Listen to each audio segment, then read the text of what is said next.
Me avisan si es que están viendo la pantalla, por favor. ¿Le ven? Sí.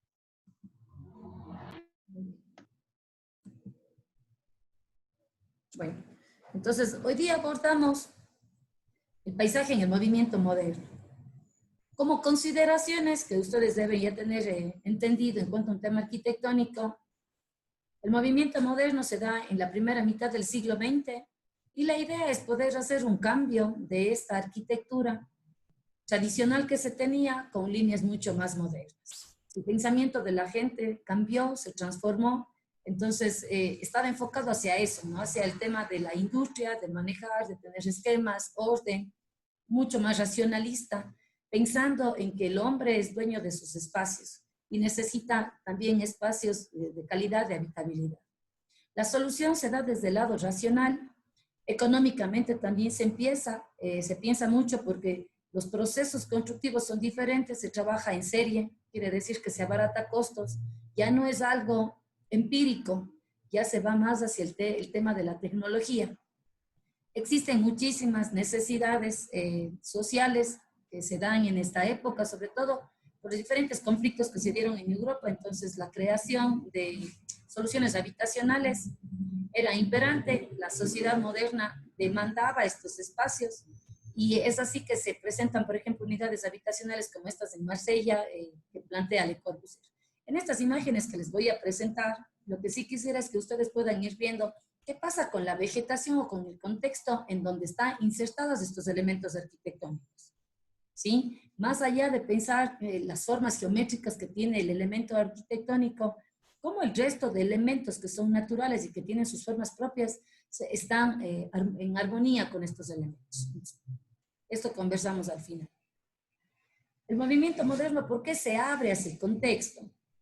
Aprovecha las posibilidades que le dan nuevos materiales como el vidrio, el acero, el hormigón armado y se abren grandes ventanales. Aquí ya hay un cambio fuerte, por ejemplo, que nosotros podríamos aprovechar cuando trabajamos con estas líneas modernas.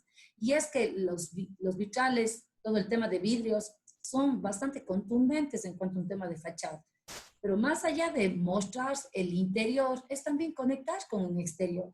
Entonces hay que pensar también que a través de estos grandes ventanales, ¿qué percibimos? Y desde afuera también, ¿qué estamos viendo hacia adentro? Entonces es un ir y venir.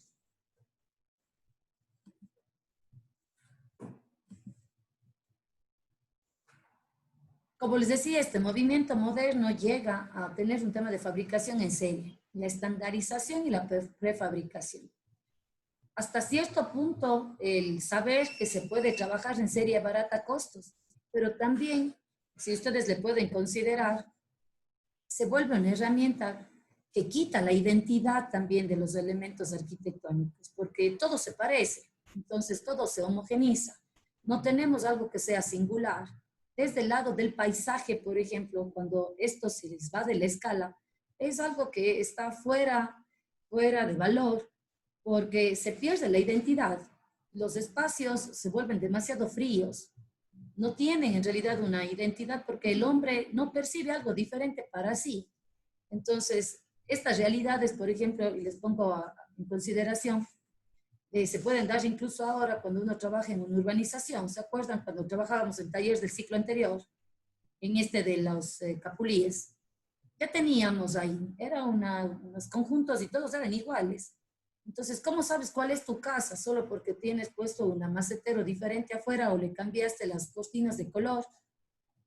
Entonces, el tema de sentirte también que perteneces a eso se vuelve mucho más fuerte porque hay demasiado elemento que es igualito. Entonces, aquí hay que tener mucho cuidado. ¿Qué le hace diferente a tu espacio cuando todas las casas se parecen? Eso sí se puede trabajar desde el lado del paisaje. Entonces, tratar de meter más vegetación, tratar de hacer que se mimetice por lo menos tu casa, que puede ser igual que la del vecino y que la de todos los vecinos, pero saber que el ambiente en el que entras es cómodo porque vives en un ambiente natural. Esa percepción que te da la naturaleza lo hace diferente, por más que todos sean cajones iguales. No sé si es que me hago entender. Esto es lo que se dio como un movimiento moderno. El hecho de trabajar en serie también es trabajar en un tema de globalización, de que todo es igual.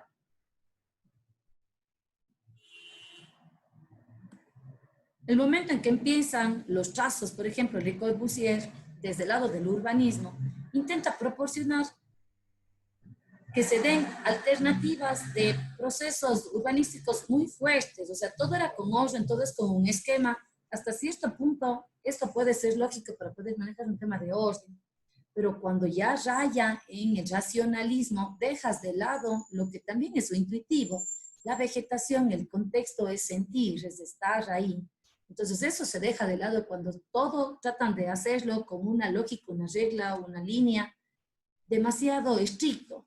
Entonces esto también hay que considerar. Hay cosas buenas y cosas que también no han sido tan favorables en el movimiento moderno. Va a depender desde qué lado le vamos a observar. El movimiento moderno tenía como consigna tener un nuevo lenguaje que simplifique este tema de estilo de vida de la gente, que rompa la tradición arquitectónica que se tenía. Entonces, en este caso, la relación espacial cambia y es lo que tenemos hasta ahora: sala, comedor, cocina, dormitorios. Ese esquema se sigue manteniendo ahora. Cuando tenían la arquitectura tradicional eran diferentes cuartos y se le daba el uso que quisieran, pero no había una relación, por ejemplo, entre sala y comedor. No, eran solo espacios que podían estar vinculados tal vez con un patio. Eso es lo que pasaba con la arquitectura colonial o republicana, por ejemplo. Pero en este caso, ya con movimiento moderno, hablamos de un sistema, y es un sistema de vida. Pero ahora, este mismo sistema también se puede ver en el exterior. Porque una cosa es que tú vivas dentro de tu casa, pero a través de ventanales, a través de tener jardineras, a través de tener huertos, a través de tener elementos vivos, verdes dentro de la casa, es también decir que dentro de ese sistema cuenta la parte natural, cuenta el paisaje que llevamos dentro. ¿Quiénes fueron los responsables de este cambio en cuanto a un tema de la arquitectura? Entonces, hablamos, por ejemplo, de la escuela del Bauhaus. Hablamos de que entran también arquitectos individuales y escuelas de arquitectura. Todos se enlazan para poder tener este cambio, este movimiento arquitectónico. ¿Cuáles son los nuevos criterios constructivos? Son criterios que se enfocan mucho en la funcionalidad. La forma sigue a la función, de renovación, de renovar las estructuras que se podían haber concebido antes, de ver nuevos conceptos estéticos. Aquí hablamos de estética, hablamos de forma, hablamos de simplificar los elementos, las formas, las figuras geométricas. Dentro de estos arquitectos vamos a tener arquitectos con estas tres corrientes: proto-racionalistas, vanguardistas y lógicamente la escuela de la Bauhaus. Dentro de estos tres tenemos dos grandes exponentes del racionalismo como tal, el racionalismo puro, Le Corbusier, y de la arquitectura orgánica, Frank Lloyd Wright. Entonces, esto por lo menos es clave poder entender, porque ustedes les conocen los exponentes que son en cuanto a un tema de la historia de la arquitectura, pero el uno puede ser moderno desde el lado de rígido, de línea, que es el racionalismo de Le Corbusier, y el otro, en este caso, Frank Lloyd Wright, es orgánico. Pero a pesar de que es orgánico, sus formas arquitectónicas no rayan en demasiados elementos barrocos ni demasiadas curvas, sino es enfocarse hacia el lado también de naturaleza que está presente y las líneas orgánicas que presenta esa naturaleza. Entonces, en este caso, por ejemplo, podemos ver el Museo de Guggenheim en Nueva York, en donde es básico entender que la forma sigue a la función. ¿De qué elemento de la naturaleza está inspirado este elemento arquitectónico? ¿Quién sabe?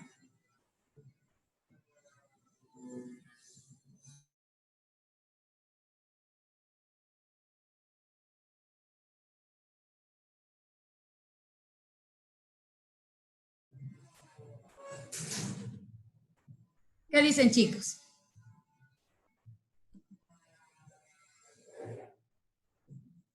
¿En qué se inspira? ¿En qué elemento de la naturaleza se inspiraron para poder hacer esta forma arquitectónica? Era un panal de abejas, Gaby. Es que no estoy... No es un panel de abejas. En un caracol. Tal vez como un caracol. En un caracol. Eso sí, es en un caracol. La forma sigue a la función. ¿Para qué sirve? Ya está obvio esa pregunta.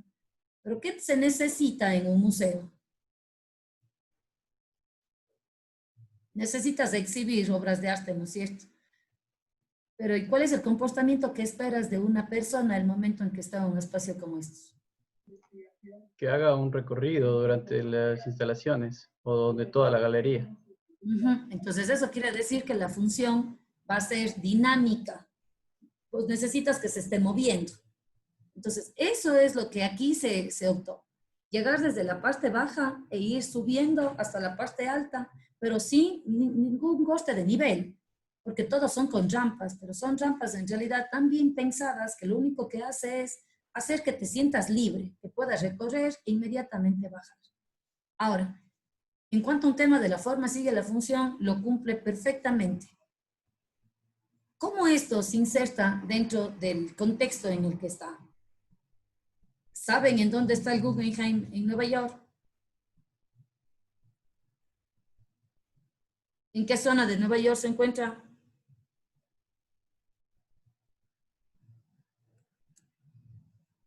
Señor Martínez, ¿se sabe? ¿No? ¿Quién sabe? En la Quinta Avenida, Gaby. Muy bien, Rodrigo. Esta está al frente del Central Park, en Manhattan. Tiene todo un área verde contundente, en realidad uno de los íconos del área verde en los Estados Unidos al frente, pero está lleno de elementos arquitectónicos fuertes alrededor. ¿Cómo le suaviza? ¿Cómo se suaviza, por ejemplo, este elemento arquitectónico, sabiendo que al frente está con un colchón verde contundente, pero vean las edificaciones que tiene a los lados? ¿Cómo se suaviza? ¿Cuál creen que es la herramienta como para que en realidad, pegue en este contexto? Creo que pueden ser algunos, Gaby. Por ejemplo, puede ser el color, que Ese es utilizan uno clave, Rodrigo, el gracias. blanco para que no resalte en todo este espacio y que no contraste contra la vegetación. Eso y también la forma, porque vemos que hay edificios que son verticales, como que muy rectangulares, y esto a través de la forma también como que un poco lo trata de mimetizar. Podría ser. Sí, sobre todo es clave el tema del color, ¿sí? Y eso, por ejemplo, sí vale la pena que uno le pueda analizar. ¿De qué color es mi edificación? O sea, el color que estoy poniendo, de verdad, sí está pensado como para que haga un solo juego, una unidad en el contexto. Por ejemplo, aquí es blanco, el rato que uno usa un blanco, todo se vuelve liviano. Entonces, también se usa un tema de la percepción del color, de la psicología del color. Eso como para que le puedan tener ese dato, chicos.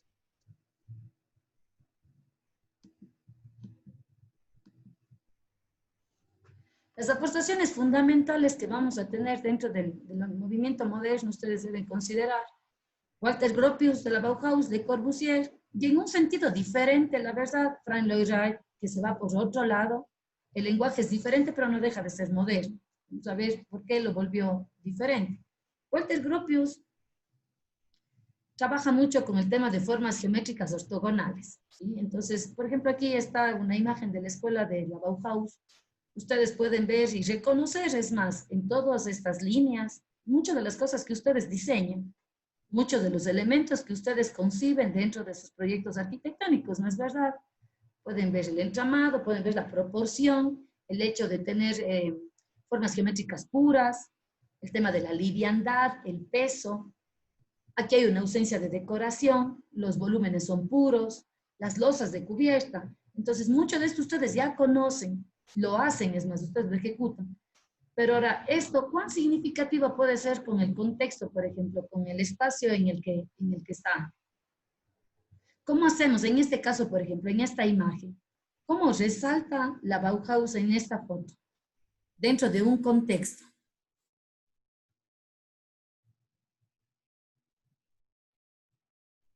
Aquí, por ejemplo, les hago considerar la ausencia de vegetación de primer plano. Aquí no hay vegetación de primer plano. Entonces, luce como si fuera la actriz principal dentro de un escenario. todo, la alfombra verde que está en la parte baja, lo único que le sirve es de soporte como para que ella pueda lucir. Poner elementos arquitectónicos, poner elementos vegetales, sí, pero no en un ángulo tan cercano. Entonces, aquí solo les invito a pensar, vean el alto que puede tener esta edificación. Este mismo alto, si nosotros le proyectamos en sombra de 45 grados, ustedes van a ver que aquí en la parte baja, en el llano, se va a provocar una sombra. Ese espacio que queda, si es que ustedes quieren seguir manteniendo la visual para que no se oculte su edificación, debería dejarse libre. Entonces, ¿cuán cerca debe estar una edificación, un árbol, por ejemplo, de una edificación? Va a depender de cuán alta sea esa edificación. No es que uno no pueda poner vegetación, sí, pero tiene que separarse. Entonces, en ese caso se vuelve amiga la vegetación. No le pones de frente para que no te tape la fachada, que eso es lo que muchos de ustedes suelen tener miedo al momento de proyectar, o les ponen a los árboles transparentes. Pueden ponerlos, pero deben saber a qué distancia tiene que estar y bajo qué ángulo, para que así mismo jueguen como un conjunto y no se peleen. Entonces, una de las claves que les puedo dar es, fíjense en la altura. La altura, cuando lleguen, por ejemplo, aquí yo tengo, ¿cuántos metros? Aquí entre 3, 6, 9, tal vez unos 12 metros. Entonces, yo tendría que separarme igual 12 metros, ¿sí? Como máximo para poder poner una vegetación. ¿De qué alto? De un alto que sea como máximo el 75% de alto que tiene la edificación. O sea, no voy a poner otro árbol, un árbol de 12 metros de alto. Tendría que estar de 9 para abajo. ¿Me hago entender, chicos? O sea, 75% de la altura de esa edificación es lo máximo que debería estar para que luzca la vegetación, para que luzca la edificación. Si es que quieren romper de verdad, tendría que ser más alto, pero en cambio ahí no podría ser algo de copa ancha, tendría que ser algo delgadito. Mientras más alto le ponen, más angosto debe ser la vegetación. ¿Estamos claros por ahí, chicos? Mies van der Rohe, que es el último director de la Bauhaus, en cambio nos presenta algo diferente.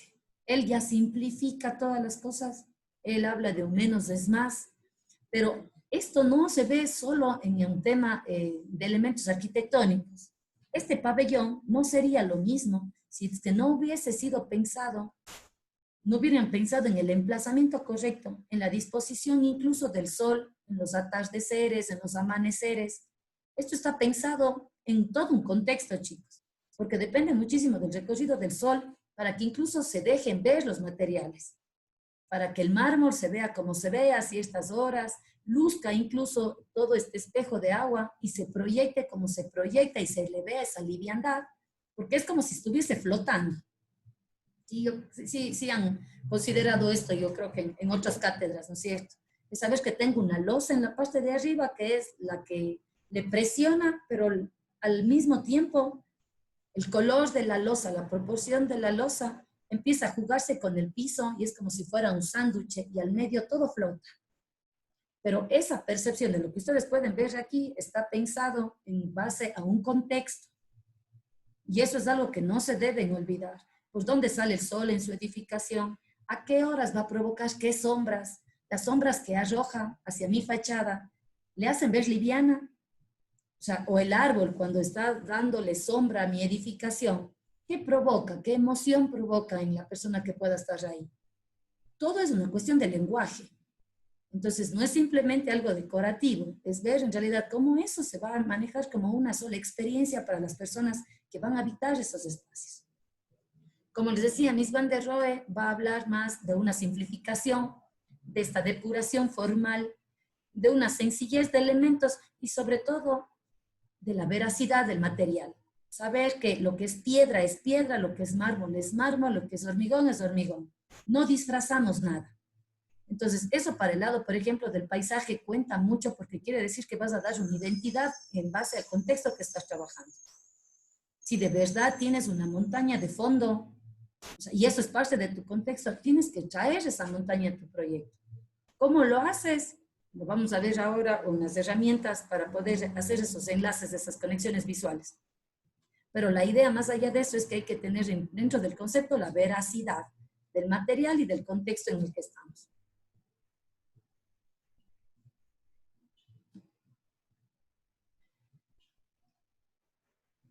En la casa Farnsworth, que de ley debieron haberlo ustedes analizado, aparte del elemento arquitectónico tan liviano, porque solo es cubierta, losa y tener unos pilotes y adentro, es solo como si fuera una carpa, ¿sí? Una sola protección.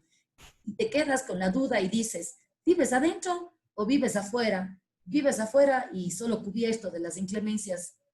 Pero, ¿cuál es tu percepción? Porque es tan liviana que es como si fuera una casa de cristal en medio de un bosque. Entonces terminas diciendo, vivo afuera, vives afuera porque ves toda la naturaleza. Entonces, esto es dejarle entrar a todo el contexto, pero así de lleno, al elemento arquitectónico. Y ustedes pueden ver la corriente del movimiento moderno ahora cada vez más abre ventanas, abre puertas, los muros son de vidrio porque tienes esa conexión, la relación interior-exterior ahorita pende de un hilo, ya no hay muros gruesos que los separen, cada vez se vuelven más delgados. Eso por un lado, el Crown Hall, por ejemplo, el Crown Hall le pasa lo mismo, pero aquí cambia la cosa. En cuanto a un tema, por ejemplo, de contexto, la de arriba, la liviandad por el color. Entonces, esto es volver a referir lo que teníamos, por ejemplo, en el museo, en el Guggenheim. En cambio, en la parte baja, vean el color. ¿Cómo se juega el tener colores más oscuros? A pesar de que la concepción arquitectónica es la misma. Vean que tiene una misma proporción horizontal. ¿Sí? Sí se ve, proporción horizontal de ingreso aquí para poder enmarcar, jerarquizar el acceso, tenemos unos planos también transversales, pero aquí la estructura es negra.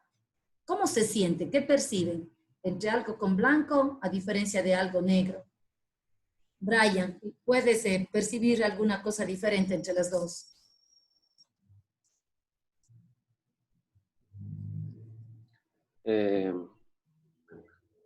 No sé, la foto de arriba parece un poco, no sé cómo decir, sin mucha característica. Me gusta más la segunda porque marca más la estructura. Ya, muy bien. Hay una cosa que les invito a pensar, chicos. Cuando ustedes ven un paisaje hay que empezar a caracterizar. ¿Qué carácter tiene? Siempre comunica algo. Entonces, es sobrio, es alegre, es contundente, es sólido. Empiecen a darle un carácter. Empiecen a decirle, esto es esto, pero ¿por qué? Porque me comunica esto. Entonces, es una forma de poderle conocer. El momento que algo es conocido, es más fácil intervenir. Entonces, en los proyectos, por lo menos ahorita en los terrenos de taller que tienen, pónganle un carácter. A veces es organizado, es serio, es alegre, ¿qué es? Y en base a eso, para poder ver por dónde podrían seguir enfocando el proyecto. Muy bien, Brian, muchas gracias. El de abajo en realidad es más fuerte, pero por el tema de sombras. Está presente vegetación que se proyecta en el piso. Entonces, por ejemplo, estas sombras arrojadas en el piso sí ayudan muchísimo a la percepción. Te da la sensación de seguridad, ¿sí? Porque algo te está protegiendo del sol. No estás así al aire libre a que te puedas insolar. Hay cosas que nosotros nos jugamos con la percepción, no necesariamente lo dices, pero la gente lo percibe. No sé si es que me hago entender. Hay ciertas claves en tu memoria que ya están ahí así, porque así fuiste criado. Hay diferentes cosas que ya son innatas en un ser humano. Con Le Corbusier, en realidad, la cosa es muchísimo más seria, ¿no? Es mucho más rígida. Aquí la arquitectura es capaz de transformar y mejorar la sociedad, es lo que él planteaba. O sea, hacer el cambio de la sociedad, pero desde el elemento arquitectónico. ¿Cómo relaciona, por ejemplo, el paisaje Le Corbusier en la Villa Savoy? Entonces, saber que es una máquina para vivir. O sea, primerito empezamos por ahí, vean la imagen de aquí de la parte baja. Es una máquina para vivir. ¿Podemos tener conexiones visuales? Sí, pero no tan contundentes. Aquí si hablas entre un vano y un lleno, puedes tener bastante vano en la parte baja, pero como tienes un núcleo central, entonces es como que sí se asienta. O sea, yo creo que aquí hay una proporción 50-50.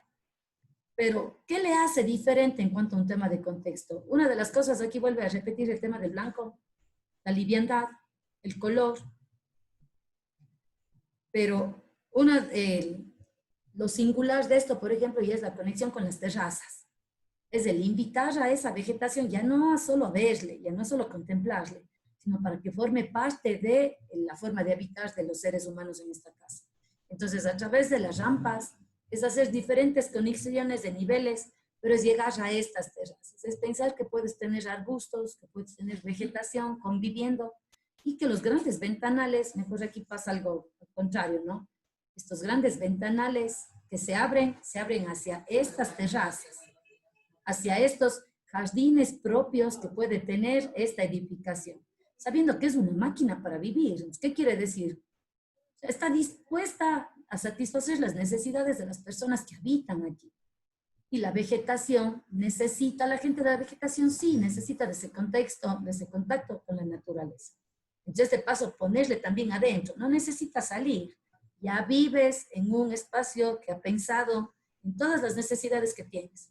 O sea, esa es la traducción, por ejemplo, desde el lado de paisaje, de lo que tiene que ver con Le Corbusier y la Casa Savoy.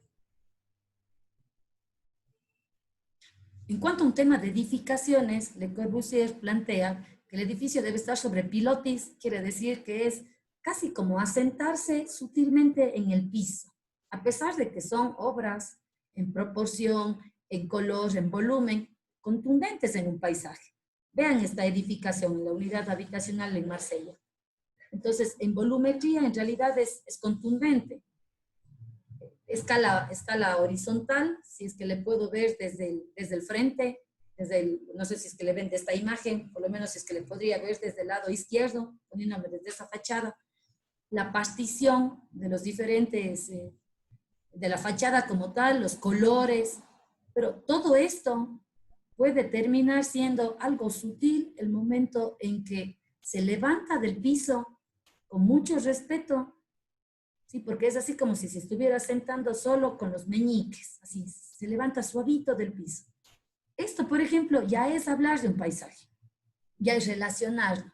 No llega y se sienta bruscamente sobre el terreno, lo está haciendo de forma sutil. ¿Han visto las libélulas? ¿Sí? Esa liviandad que puede tener la libélula para tener un cuerpo grande arriba, pero con unas patitas tan delgaditas se asienta. Entonces, como si estuviera flotando. Es ese concepto el mismo que se puede utilizar, por ejemplo, para un respeto de paisaje, para tener esa relación de paisaje. En sus elementos arquitectónicos, cuando diseñan y lo hacen a través de pilotis, no lo hagan simplemente porque es un elemento de la arquitectura moderna, sino háganle pensando qué fundamento tenían los que proyectaron así en cuanto a un tema de contexto, con qué respeto lo estaban haciendo. Habla de una fachada libre, Le Corbusier, de ventanas longitudinales para marcar esta horizontalidad, que eso es lo más contundente. ¿Para qué una horizontalidad? ¿Por qué no se podía marcar una verticalidad? Porque tú necesitas observar de izquierda a derecha, o sea, así lee el hombre, ¿no es cierto? Sí les enseñan a leer, bueno, a menos que sean árabes y lean de donde leen, de derecha a izquierda. No, leemos de izquierda a derecha. Cuando tú llegas a ver un espacio, si quieras o no, lo primero que haces es tener esa lectura, desde tu ojo izquierdo hacia tu ojo derecho. Así funcionamos. El momento en que trazamos líneas horizontales es para poder conectar un infinito, un horizonte, de un lado hacia otro lado. Por eso es, o sea, no es simplemente porque se les ocurrió, es para poder hacer que la perspectiva también de ese paisaje sea mucho más amplia. ¿Quieren que los espacios se vean más amplios? Háganlos de forma horizontales. ¿Quieren que se vean más altos? Mucho más altos, verticales. Pero en este caso, para poder ganar proporción, ya de por sí son unos elementos arquitectónicos grandes, para que no se vean demasiado desproporcionados, tuvieron que utilizar líneas que bajen esa proporción. No sé si es que me hago entender, chicos. En este caso, si esto es vertical, tenían que poner líneas horizontales para poder equilibrar la proporción. Bueno, y aquí una imagen de entre lo moderno versus lo tradicional. Entre una planta de pilotis, en donde adentro eres libre de poder poner las diferentes divisiones, y una tradicional donde puedes tener muros portantes que de por sí no pueden moverse mucho porque son la parte estructural de la edificación, Aquí hablamos de que podemos trabajar ya en las terrazas, meter a la vegetación, no solo abajo, sino arriba, mientras que en la tradicional no, porque era un solo elemento que se protegía a ella misma de un contexto. En el moderno, en cambio, vivimos en el contexto, le traemos al contexto. Las plantas libres y los cierres. En sus últimas obras, Le Corbusier empieza a jugar muchísimo ya con formas orgánicas, a pesar de lo racionalista que era, ¿no? Entonces aquí, por ejemplo, en la carrera de Romcha, Le Corbusier empieza a jugar el volumen como tal, pero empieza a ser demasiado sutil en el interior. No sé si es que han visto ustedes imágenes, por ejemplo, del interior de esta obra de Le Corbusier. Por afuera, si es que vemos desde un lado de paisaje, por ejemplo, es contundente la forma. Aquí no uso ningunos pilotis ni nada, no necesitaba. Aquí se necesitaba que esto se pueda ver como si fuera una escultura. Entonces tiene otra percepción, por ejemplo, para poder trabajar la forma arquitectónica y poderle poner dentro de ese paisaje. Está pensado en cuanto a un tema de paisaje, pues el tema de la luz, porque si no, no tuviera los juegos de luces que se provocan en el interior. Ni se pudiera ver estos volados con la contundencia que tiene, si es que no hubieran las proyecciones, vean las sombras arrojadas, a ciertas horas del día. El color, vuelve a repetir, colores neutrales. Asimismo, por respeto a la naturaleza, para poder ser muchísimo más armónico con las tonalidades verdes, con estos cafés que pueden estar en la parte de afuera, con estos ocres. Esta es otra de las consideraciones de Le Corbusier, pero ya al final de eso. Bueno, mientras que Frank Lloyd Wright, este es el interior del Guggenheim que estábamos viendo hace un momento, y veíamos que la forma sigue la función, era con esta idea, ¿no? De poder continuar. Pero la liviandad está presente. ¿Cómo me relaciono, por ejemplo, al paisaje aquí, dentro de este elemento? ¿Qué elemento puedo observar que me relacione con un exterior? Pedrito.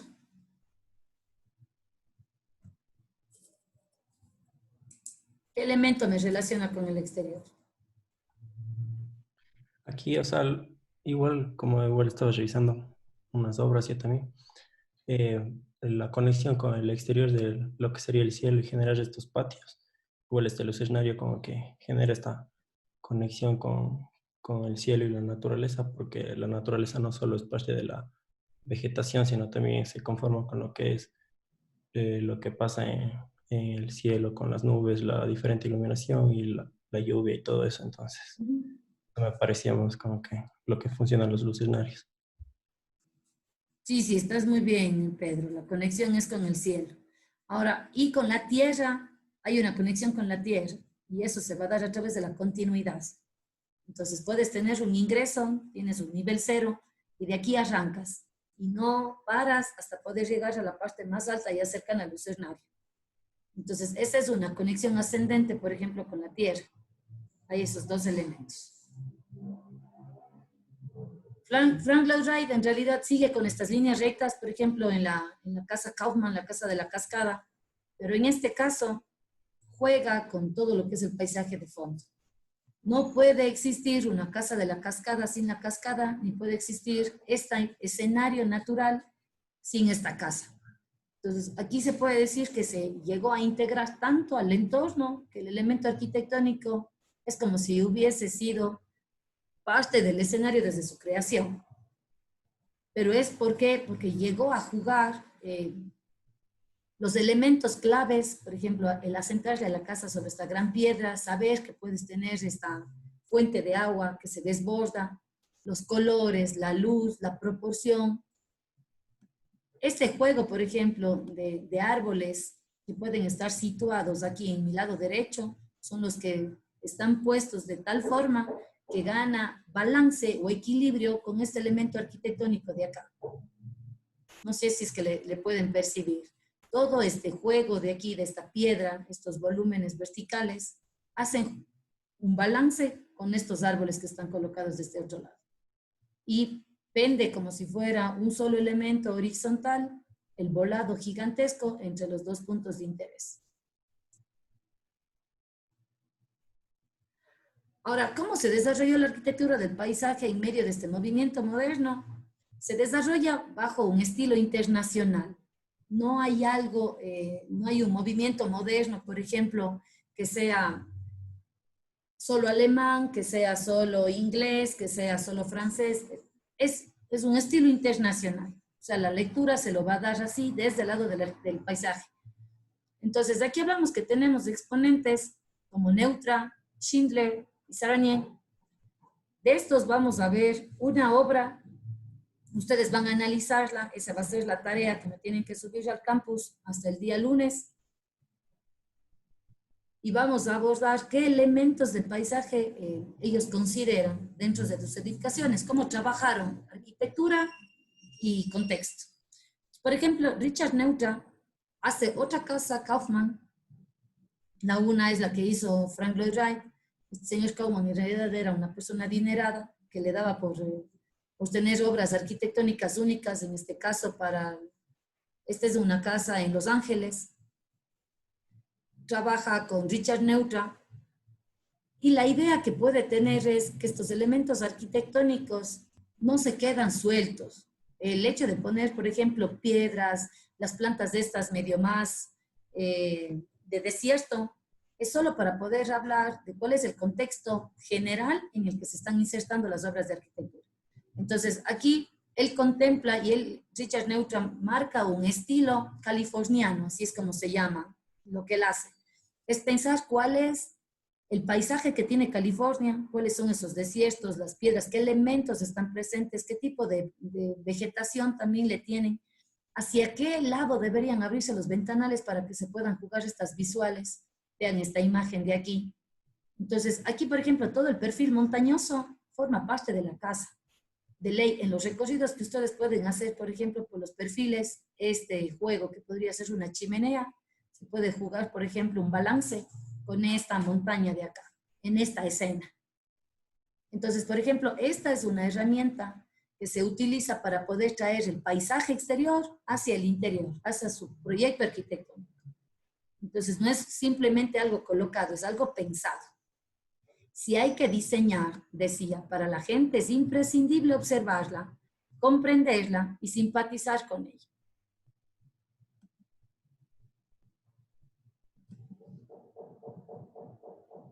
Richard Neutra habla de una horizontalidad. Él también menciona esto clave como para poder unir horizontes en una continuidad en el tema de transparencia. La conexión visual interior-exterior ya no va a ser solo a través de ventanales, sino va a ser a través de circulación. Entonces, vean, por ejemplo, el recorrido que podemos tener entre este volumen que está de fondo hacia este que está adelante, estos pasos a través del llano y de pronto se cruza un espejo de agua. El tema de trabajar con este elemento que está fuera de un volumen que es más social y es como si le fueran fraccionando. No sé si le ven las diferentes piezas, entonces como que empezó a disolverse. Y como le usa el mismo color y usa también las mismas formas arquitectónicas, la misma forma geométrica, entonces de verdad se da una continuidad de este elemento hacia este de acá. Aquí habla, por ejemplo, de la materialidad también, del ser sinceros con los materiales. El empleo de la vegetación se le hace como volúmenes, ya no como especies, sino como volúmenes, como grandes elementos o pequeños elementos, pero en conjunto. Rudolf Schindler, en cambio, por su lado, esta es la casa de él, King Road House, es un proyecto que maneja una vivienda para dos familias. Del lado izquierdo es la casa de él, del lado derecho la construyó para un amigo y comparten un núcleo central. Entonces, en este caso, hay una integración del espacio entre el interior y el exterior. Igual podemos ver el tema de ventanales, pero no tiene miedo a enlazarse con grandes elementos vegetales. Vean este árbol. Este árbol estuvo ahí y estuvo pensado para poder ser el guardián de todo el elemento arquitectónico y ser observado desde diferentes ángulos. A este le está haciendo una oposición. Cuando nosotros queremos ver algo lleno, tenemos que poner algo vacío. Si queremos ver algo grande, marcar algo grande, tenemos que tener algo pequeño. Hay que jugar con yuxtaposición, caso contrario, no funciona, no llegamos a un equilibrio. En esta escena, Valeria Carrera, ¿qué está oponiéndose? ¿Cuál es la yuxtaposición que tengo? En esa escena, o sea, la yuxtaposición me da a mí la impresión que es el hecho de que está horizontal y la vegetación prima, o a mí, no sé, a mí me salta al ojo que la vegetación prima más. El plano que está todo lo verde me llama mucho más la atención a mí. Yo les decía que necesitamos la yuxtaposición en los mismos elementos.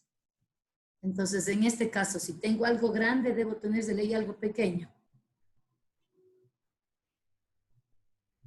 Dentro de los mismos elementos que tengan la misma singularidad. Gaby, disculpe.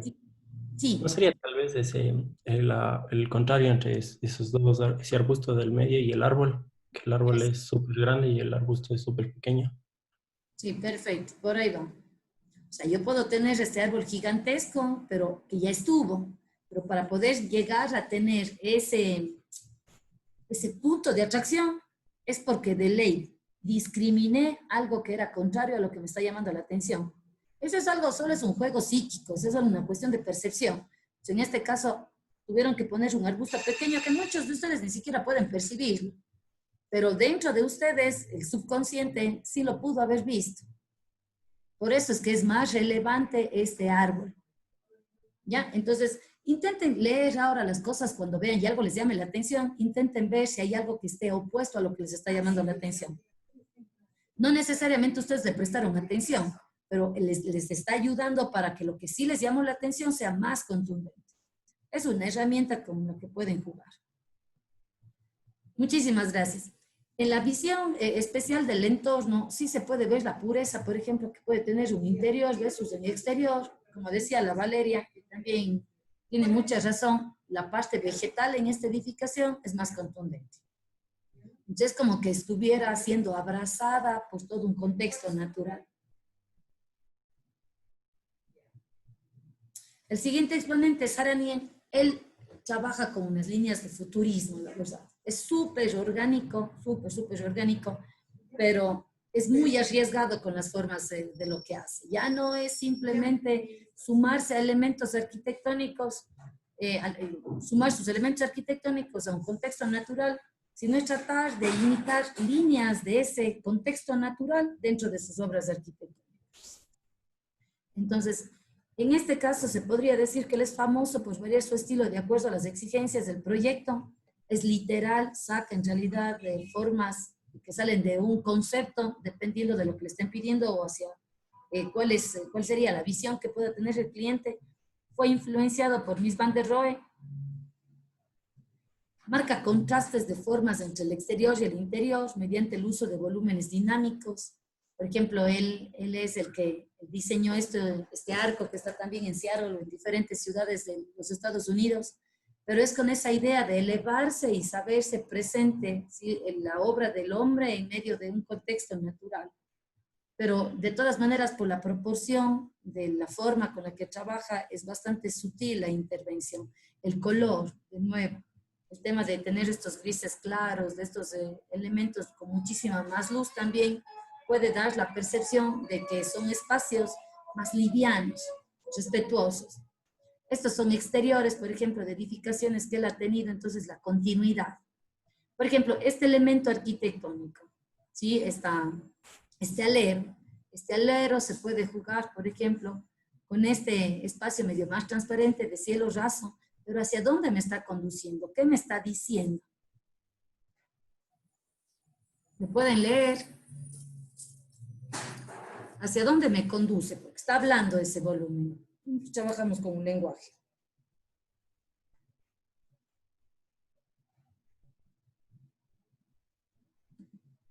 ¿Andará por ahí la Yomira?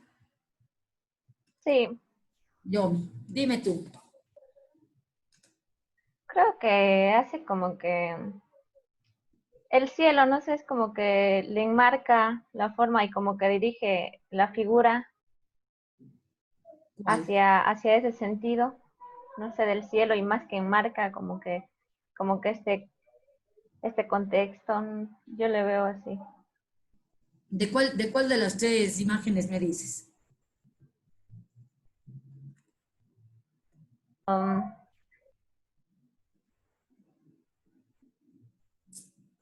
La primera, Yo les preguntaba de la segunda. O sea, es esta. Esta y esta. Puede ser que dirige, o sea, la mirada hacia la naturaleza, porque está así al fondo toda esa área verde. Sí, es un canal, pero en realidad a lo que llega es a este elemento de acá. O sea, llega a que uno pueda percibirle a esto. Aquí hay un arbolito. O sea, como que fuga más bien la mirada y trata de enfocar ese hecho vegetal en las tres fotos, o sea, destaca ese hecho, ¿no? Que siempre fuga hacia eso. Fuga, o sea, pero el hecho de poder tener la misma proporción en cuanto al alero, y es como si fuera el reflejo de la vereda, la longitud que utiliza es para poder enmarcar esto. Ahora, esto de aquí es más fuerte porque se pueden utilizar elementos verticales acá. Esto hace una pantalla también de lado. Si es que no tuvieras, por ejemplo, estos árboles que les acabo de dibujar, la mirada fugaría. Entonces, cuando queremos hacer un punto focal o poner un punto de interés, necesitamos no solo poner elementos que te dirijan, sino otros que te corten la visual hacia cualquier otro lado que te pueda distraer. ¿Estamos claros, chicos?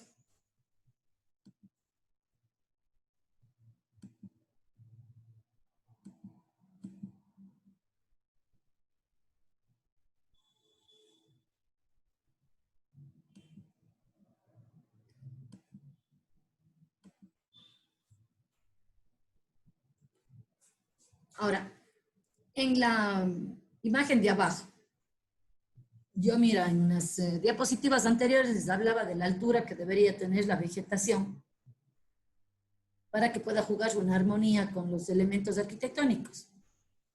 ¿Qué te parece esa reflexión bajo lo que estamos viendo en la imagen de abajo?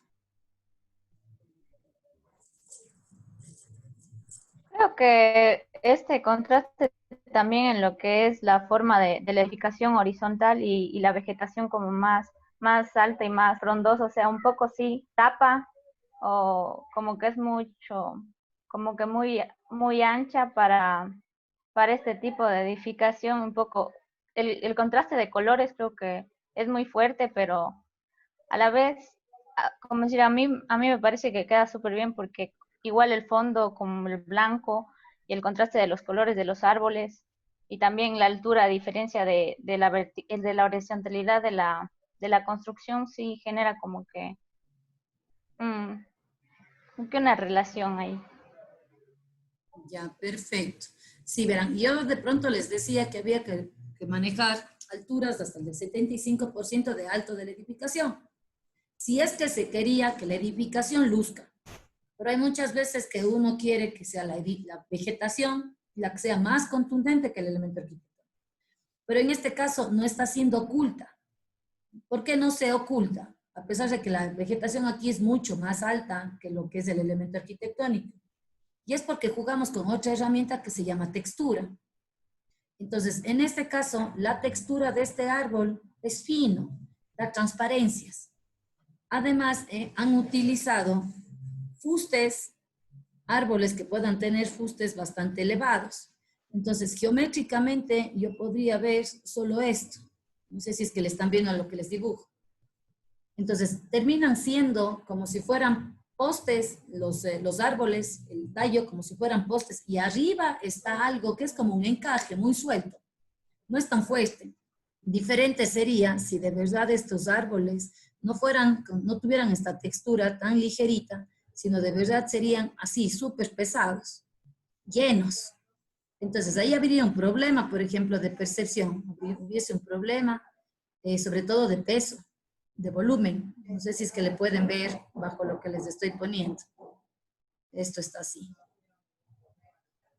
Entonces, si es que estos árboles fueran, por ejemplo, los ficus que tenemos en la parte de afuera de la facultad, que son tan tupidos, la idea se vería como si estos árboles estuvieran tratando de aplastar a la casa. Ya no te daría una percepción de seguridad, no de liviandad. Por ejemplo, estos son ciertos elementos que uno también tiene que pensar y considerar en el momento de ver qué vegetación o qué forma de la vegetación necesito. ¿Cuál es la intención que tienen para poder proyectar? No sé si es que me hago entender, muchachos. Sí, Rodrigo, querías hacer alguna pregunta.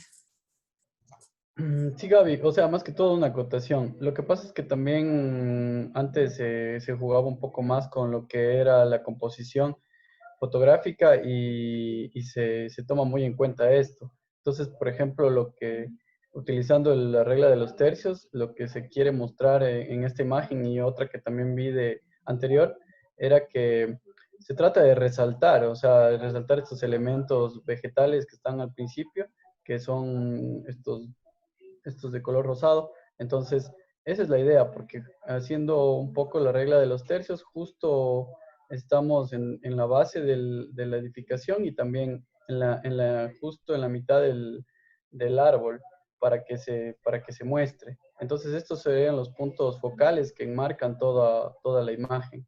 Eso es lo que también se puede tomar en cuenta y eso tratan de mostrar y evidenciar la vegetación.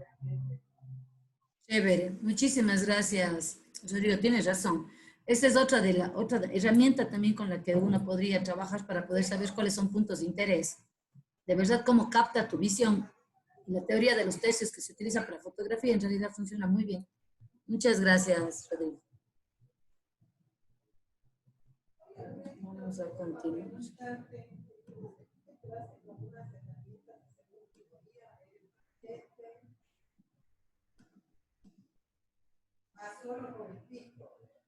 Ahora, hay una prolongación también de elementos arquitectónicos hacia los exteriores. Esta es la que les estaba mostrando hace un momento, no sé si es que si me acabaron de ver. El tener este espacio, por ejemplo, de transición entre un exterior y un interior, y que sea ese espacio el que empieza a moverse y a descomponerse en medio del jardín. Trabajamos como herramienta la transición, pero sobre todo vamos a ver esa continuidad de circulación, de uso. Entonces ahí estamos vinculando algo que es de forma y algo que es estético. ¿Estamos claros, chicos, por ahí?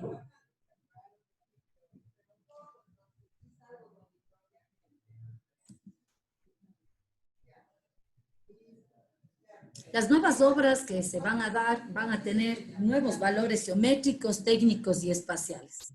Las formas cambian, pero las formas que podrían ser también bastante curiosas tienen un significado en base al espacio en el que están y no serían visibles como se los ven si es que no se hubiera pensado en qué es lo que les encierra, qué es lo que les contiene.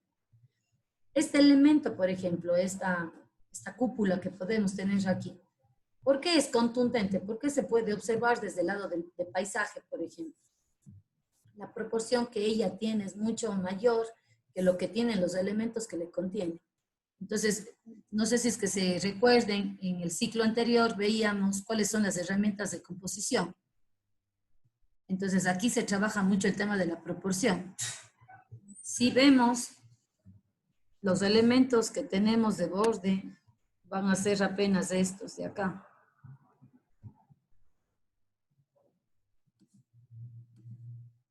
Estos elementos de aquí.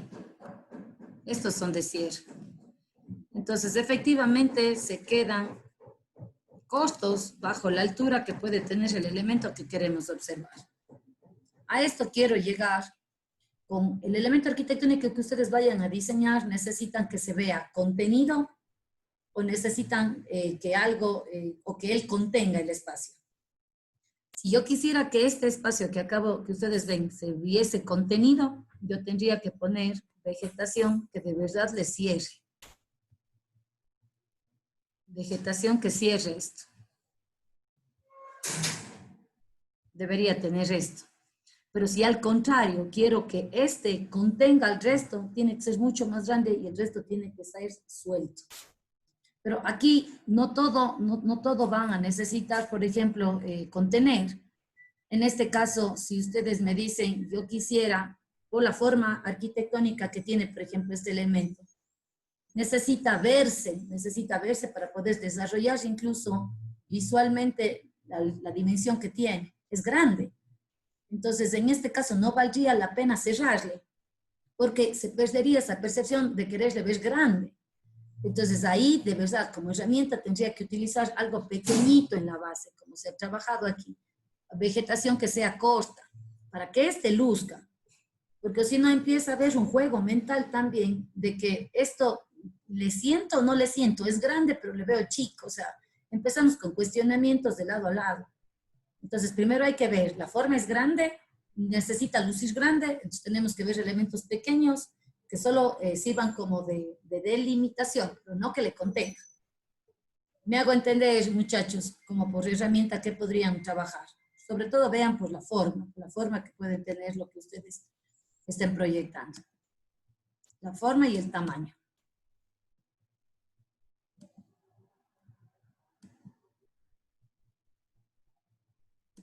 ¿Ya?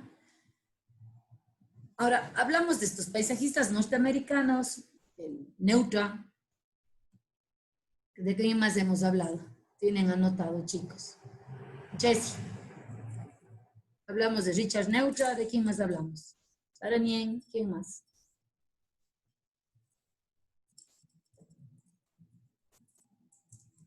De Rudolf Schindler ¿Ya? y Saarinen. Saarinen. Ya, ellos, ¿qué consideran en base al tema de la arquitectura y el paisaje? Y es que debe haber una relación coherente del mismo nivel. Ni la una es más que la otra, ni la otra es menos que la una. O sea, necesitamos trabajar con el mismo respeto y con la misma intensidad, sea la arquitectura o sea el paisaje. Garrett Egbo también es otro paisajista de época norteamericano que trabaja también con estos conceptos de vegetación dentro de paisajes urbanos. Garrett Egbo también le podrían anotar como uno de los referentes para poder hacer la tarea. Desde James Rose, Garrett Egbo, Dan Keeley también es otro, Christopher Turner, ellos defienden la filosofía del diseño que esté basada en la creación de espacios para la vida al aire libre y la integridad de la casa y el jardín. Defienden esa idea de que los espacios deben estar generados para que promuevan la vida entre el interior y el exterior. Uno de los exponentes latinoamericanos que trabajó en esta época, entre los 60 y 70, por ejemplo, es Roberto Burle Marx, me parece que se han conocido también obras de él, el brasileño paisajista. Estas son obras de Garrett Egbo. Por ejemplo, el desarrollo de elementos también de arte urbano presentes dentro de este contexto, sabiendo que es como si fuera un gran paisaje de todos. Estas son obras, por ejemplo, de Dan Keeley. Seguir con una estructura interior y traerle hacia el exterior.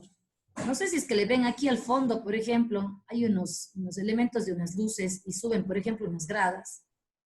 La direccionalidad que están marcando estas luces desde que bajan de la edificación están alineadas a cómo colocaron, por ejemplo, los árboles en este gran espejo de agua. Entonces, es tratar de atrapar el exterior y meterle al proyecto también, a través de estas sutilezas, de estos trazos, de estas líneas. ¿Por qué tener, por ejemplo, árboles que puedan tener unas copas pesadas flotando sobre un espejo de agua, por ejemplo? Sobre algo que es tan efímero, tan ligero. ¿Cuál es la herramienta que pueden estar utilizando? Que conversamos hace un ratito nomás. Tener algo tan pesado flotando. Y pesado les digo por la suma de copas que te podemos ver aquí. ¿Cuál es la herramienta que podemos estar utilizando?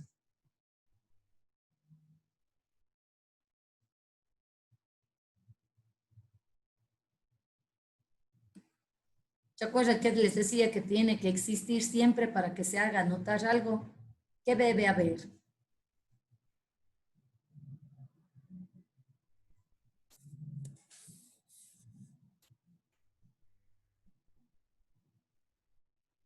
Paula Rodas.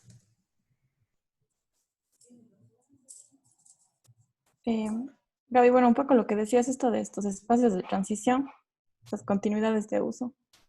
No, hay una sola herramienta que les decía. La yuxtaposición, Gaby. Juxtaposición. La yuxtaposición. Entonces, de adrede tengo que terminar poniendo dos valores diferentes. A algo pesado tiene que verse algo liviano para que funcione, porque si no, no tuviera el efecto que puede tener, por lo menos en mí, a mí en realidad me emociona ver esta imagen. Saber estos árboles flotando en un espejo de agua y verán que no es costo. Vean la cantidad de árboles que tenemos proyectados en toda la imagen. ¿Cómo se puede percibir? Pero es por eso, porque fue pensado desde ese lado. Si fueran solo elementos verticales delgaditos, como si fueran pilares, se verían solo como alfileres. No habría esa percepción.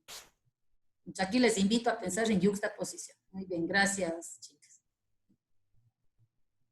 Las obras de Christopher Turner, que también le pueden considerar él maneja más el tener a la edificación y tratar de poner vegetación que le sirva como de cómplice.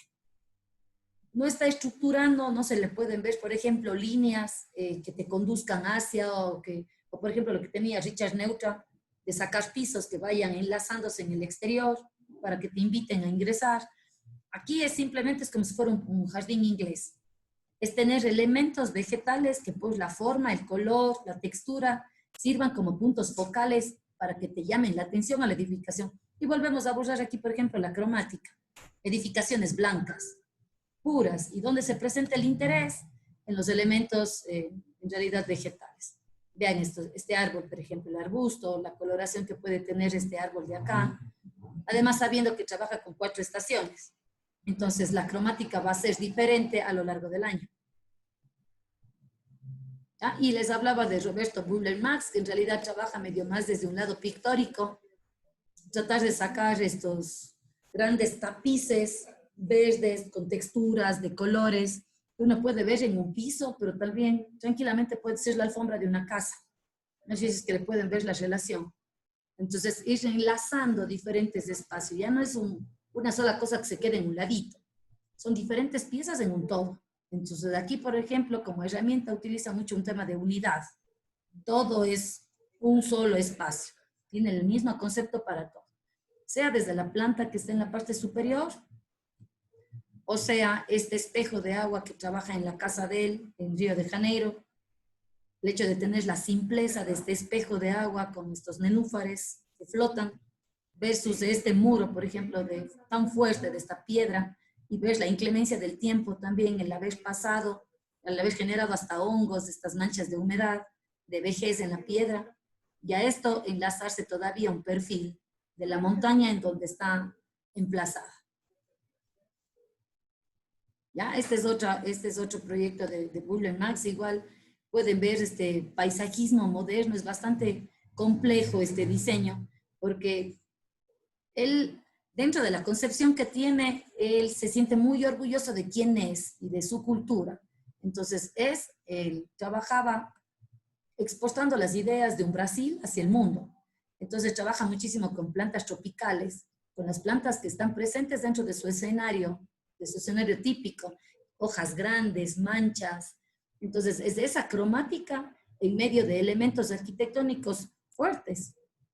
En realidad, y es también una de las cosas simpáticas, es dejarle ser, incluso a la arquitectura aquí es dejarle ser, que de adrede se llene de hongos, que de adrede se vea que pasó por ahí la humedad, el clima, que todo eso es paisaje, todo eso es contexto, no todo puede estar perfecto porque las cosas no funcionan así, pero es tratar de ver esa esencia que está detrás de esto. No sé si es que me hago entender, muchachos.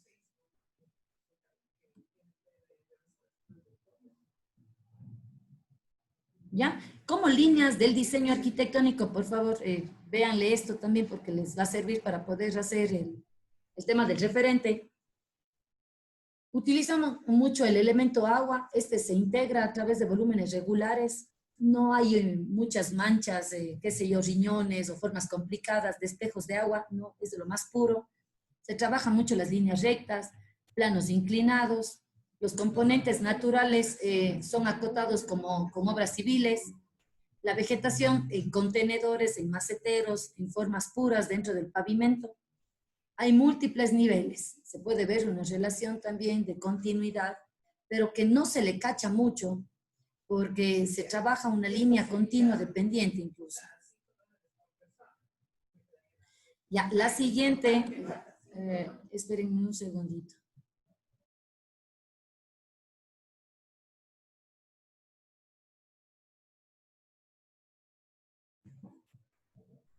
A ver, chicos. La nueva generación de paisajistas, en cambio, tiene estos principios de funcionalismo que son aptos para el propósito. ¿Para qué propósito? Para el que se vaya a poner el proyectista arquitectónico. La idea es tener un estilo californiano, que es lo que tenía Richard Neutra, o tener un estilo tropical, que es el que podía tener Roberto Buller-Matz. A la larga, a través de eso, de cualquiera de las concepciones que pudieron haber tenido, la idea era poder llegar a una planificación simple y clara de lo que querían. La posibilidad artística de componer el espacio. Eso sobre todo, la composición artística de componer el espacio, sabiendo que la arquitectura es un elemento más de ese espacio. Y había una responsabilidad civil. La responsabilidad civil de que la gente que va a habitar esos espacios de verdad se sienta acogida dentro de esos espacios. Este es otro exponente, Jane Brown. Él manifiesta que es en América donde nace el jardín moderno y que alcanza su auténtica importancia, donde logró tanto en la teoría como en la práctica altos grados de empatía ecológica, flexibilidad de mantenimiento y economía de medios. Con el pensamiento de Jane Brown podríamos resumir las necesidades que se tiene de trabajar en un paisaje. Entonces tiene que ser algo que sea auténtico, que hable de una cultura, que hable de una necesidad de un usuario, que sea práctico, que sirva para algo, que tenga muchísima empatía, o sea, quiere decir que tiene mucho fundamento desde un lado ecológico porque estamos trabajando con un espacio natural, que sea flexible para un tema de mantenimiento y sobre todo que sea sustentable. Por eso hablamos de una ecología de medios. Con eso quedamos, muchachos, dentro de un tema de un pensamiento moderno en cuanto al tema de paisajes. ¿Tenemos alguna duda al respecto, chicos?